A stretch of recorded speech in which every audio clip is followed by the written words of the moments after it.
I am with Florida legend, Gator legend, three-time Super Bowl winning Dallas Cowboy Emmitt Smith. Emmitt, we appreciate you taking time with us. Thank you. Out of all of your accolades, I think right now Ready to Rescue's got to be up there on the list. You know, it is such an important campaign considering that we're in a world right now where fentanyl is dominating the headlines with the number of deaths that it's causing, but also opioid overdoses are penetrating the headlines as well. And so with the Ready to Rescue campaign, Emergent and I, we teamed up to continue to spread awareness around the issues that we're dealing with opioid addictions. And so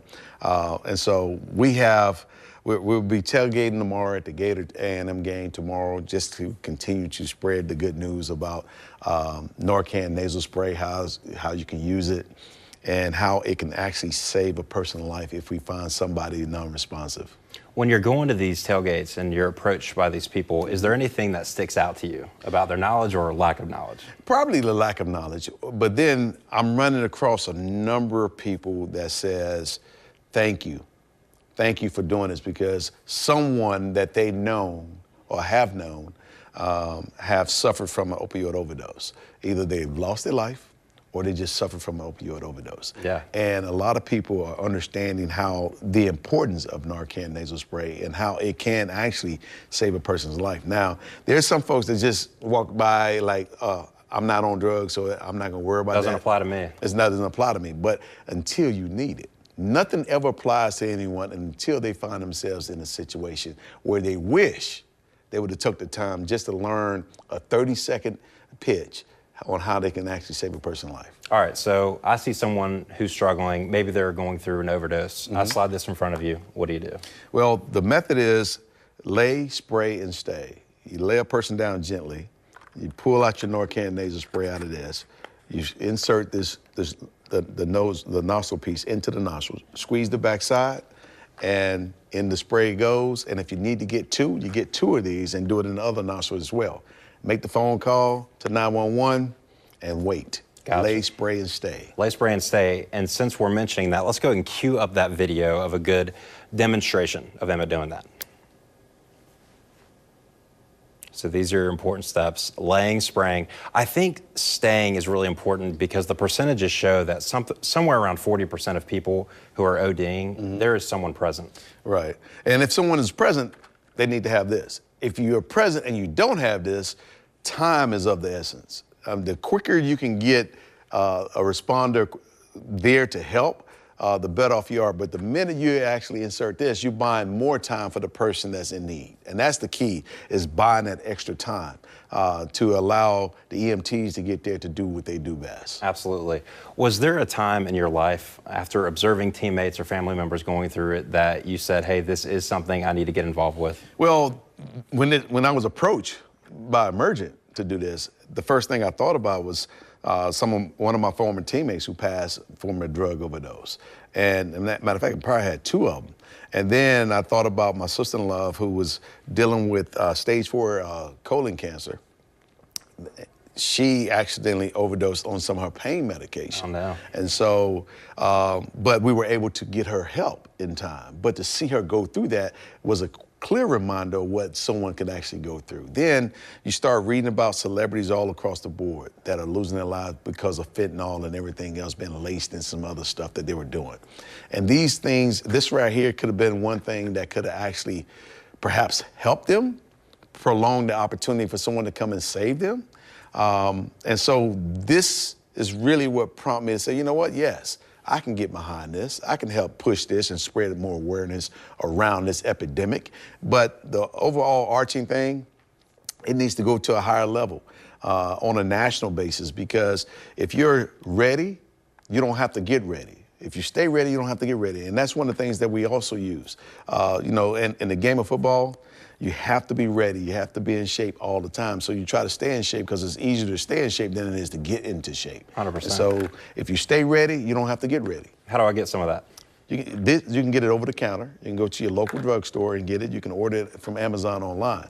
And so these are just a couple of outlets. If you need more information around how you can get it, go to Narcan.com and you can read about it and understand where you can go get it. I have done a lot of stories over the last 10 years, especially the last 5 on overdoses. I've met families, and the dynamic is really telling to me. I think of 2 families right off the top. One whose daughter had a softball injury at the age of 16, ended up getting hooked on opioids, ran into fentanyl, and passed away. Another one had led a life of addiction, and unfortunately, it got him. But to me, the dichotomy of that really can be anybody. That is anybody. I mean, it doesn't discriminate race, gender, none of those things.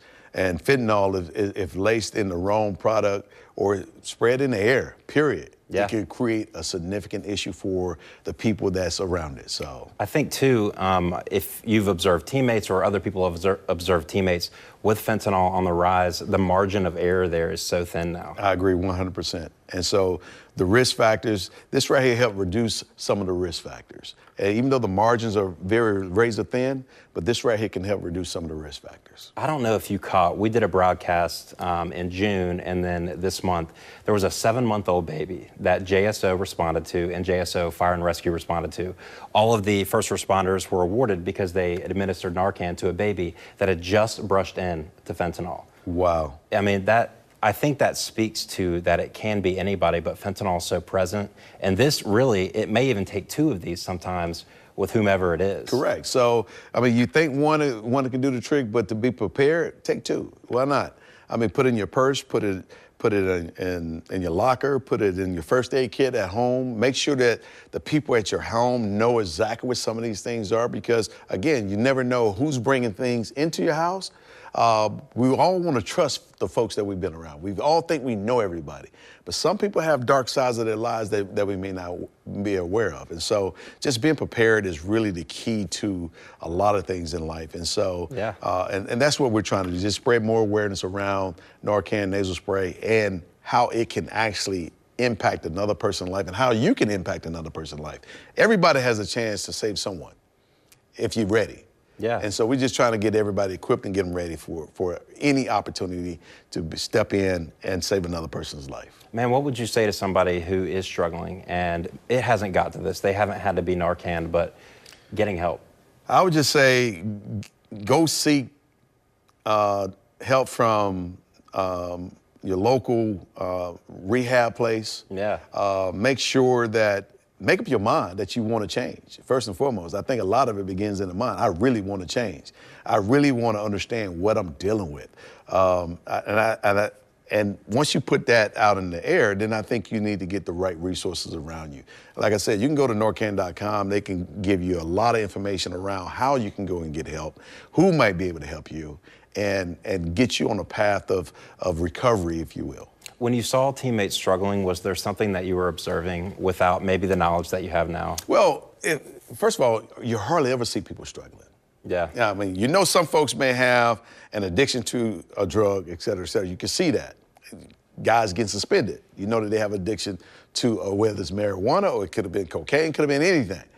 You see that. And when you see someone getting suspended, well, you know that there could be a potential problem there. And the biggest concern today is any of that stuff laced with fentanyl? Because if it is, now that player or that person is running a high risk of running into the wrong thing at the wrong time, and they can do it in the comfort of their own home, might not have any resources around them to help them, and there's a deadly situation. However, you know this, most drug users are going to use drugs around other drug users. Yeah, you are kind of the company that you keep. You are kind of the company that you keep. And so for me, I've not witnessed a lot of those things. Now, in the locker room, have I seen guys take a Vicodin or take do a Toradol shot? Yes, I've seen those things. But those things were there for the moment. Right. I never saw it just continue to evolve. When did your knowledge of this really start growing, even before you got involved with these 2 organizations? Well, first and foremost was probably doing football, where Vicodin was given out early on during my time. Indocin was given out, very strong medication. I didn't realize Toradol even existed in the locker room until year 15. Oh, wow, really? Year 15. I'm 15 years in, and when I started asking questions of what was going on. I saw people going back and forth, but didn't know why, because we all go back and forth in the training room for various reasons, to get tape or to take an Advil or something like that, or all kinds of stuff. And so, but I saw a line of people at one time going in, and then I realized what was happening. And so I was a little oblivious to all of this stuff, all because my mind was just focused on the things that I needed to be focused on, not taking anything to enhance anything. Outside of that, I just took Advil before every game, 3 of them before every game. And so things like that. But that's when I started noticing certain things. Yeah, and then when I hear players talk about some of their addictive ways, former players, I'm not gonna call out any names. Sure. Some of their stuff is well documented. Then you're like, oh, really? Okay. Then the light bulb came on. Honestly, there's a lot of courage in that too. It's through other people's experiences that someone else's sobriety is really being given away. Yes, you know? yes. You see that, and then that might encourage somebody else to change. We see that time and time again, but I think that's such an important element here. Yeah, for me, I grew up, my high school coach, Dwight Thomas, used to tell us all the time. And I was part of the Say No to Drugs campaign with Nancy Reagan back when I was in high school. Oh, wow. And so I had an opportunity to go to the White House and all those kind of things. And Dwight used to say, stay away from drugs. Don't do this, don't do this. He used to even say alcohol. So that was the message that he preached. Now, as I became an adult, I still had those messages resonating in my mind. And I've always tried to stay away from things that could be harmful to my body, especially while I was playing the game of football and trying to play at a high level. Sure. Just kind of moving on to this weekend, you're going to be in Gainesville. What can people expect when they approach you and see your camp there? Well, they can expect it, number one, shake my hand. Number two, let's take a photo. And we might be able to have a little bit of a conversation, depends on how long the line is. My mission is to try to get as many people through as possible and continue to spread the good news about Narcan nasal spray and why we're in Gainesville. Not only to watch my son play against the Gators, but also to spread the good news out. How is that watching your kid now here playing your old team? It's going to be crazy because this is a new experience for me. It's going to be a new experience for him. I'm excited about it. It's just, I was riding over here just thinking about how unbelievable this experience is going to be for me, how humbling this experience is going to be for me to see my son come out the tunnel, run onto the same field that I ran on for 3 years at the University of Florida. Is it, I mean, what are your thoughts there? I feel like just life moves so quickly. And it does move quickly. It does move quickly. In 2002, my son was born, the year I broke the record. He was on the sideline, and he was probably 6 months old as a baby when I broke the record in 2002. Oh, wow. Now, in 2024, he's 22 years old, playing at Texas A&M, and gonna run through the stadium and play against my Gators. So you got to pull for Texas A&M, right? I got to pull for my son, and I got to pull for A&M, but I love the Gators no matter what. That's got to be awesome, man. Congrats to you and your family. Thank you. If I run into you, right, I get 10 seconds with Emmitt Smith. Give me the best pitch you can for. The best pitch I can give you is lay, spray, and stay, and go to Narcan.com to get more information about it. Because you read about it, now you're actively engaged. Sure. I can tell you, but there's nothing like you taking matters into your own hand and the responsibility into your own life and doing what we're asking you to do. Gotcha. Emmitt, man, we really appreciate it. It's an honor to have you here. Thank you.